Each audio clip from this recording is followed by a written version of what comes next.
7ই মার্চের সে কালজয়ী ভাষণ, যার প্রতিটি শব্দে ছিল বাঙালির দীর্ঘদিনের ক্ষোভ আর স্বাধীনতার তীব্র আকাঙ্ক্ষা। আর আমার বুকের উপর গুলি চালাবার চেষ্টা করো না,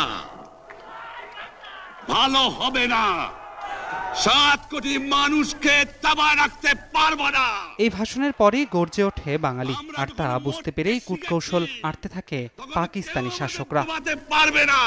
25 মার্চ গভীর রাত, সারা রাজধানী জুড়ে চলছে হত্যাকাণ্ড। অপারেশন সার্চলাইটের নামে করা হচ্ছে একের পর এক হত্যা।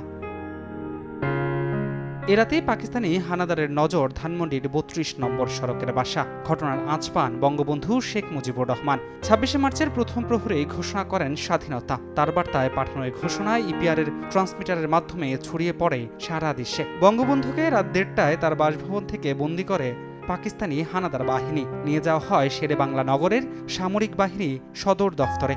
সেখান থেকে বঙ্গবন্ধুকে সেনানিবাসে স্থানান্তর করা হয়। সকাল পর্যন্ত আদমজী কলেজের একটি কক্ষে বঙ্গবন্ধুকে আটক রাখা হয়। নগদের কাছে সব গ্রাহকই প্রিয়, তাই তো সারা দেশে ক্যাশ আউট চার্জ সবচেয়ে কম। পরে বঙ্গবন্ধুকে আকাশপথে নেওয়া হয় রাওয়ালপিন্ডিতে। সেখানে নেওয়ার পর তাকে পাঠানো হয় মিয়ানওয়ালি কারাগারে এবং রাখা হয় ফাঁসির কয়েদিদের জন্য নির্ধারিত একটি কন্ডেম সেলে। পরবর্তী 9 মাসে বিভিন্ন সময় মুজিবকে মিয়ানওয়ালি জেল এবং পাকিস্তানের উত্তরাঞ্চলীয় পাঞ্জাব প্রদেশের লায়ালপুর ও শাহিওয়াল জেলে রাখা হয়।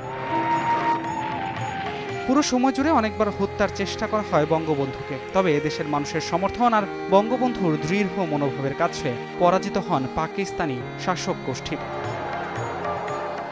16 ডিসেম্বর দেশ স্বাধীন হওয়ার পরও কারাবন্দী ছিলেন মুজিব, তবে শেষ রক্ষা আর করতে পারলেন না পাকিস্তানিরা। 1972 সালের 8 জানুয়ারি মুক্তি দিতে বাধ্য হন বঙ্গবন্ধুকে। সেই সঙ্গে রচিত হয় স্বাধীন বাংলার আরও এক নতুন অধ্যায়। ধ্রুব ব্যানার্জি, সময় সংবাদ, ঢাকা।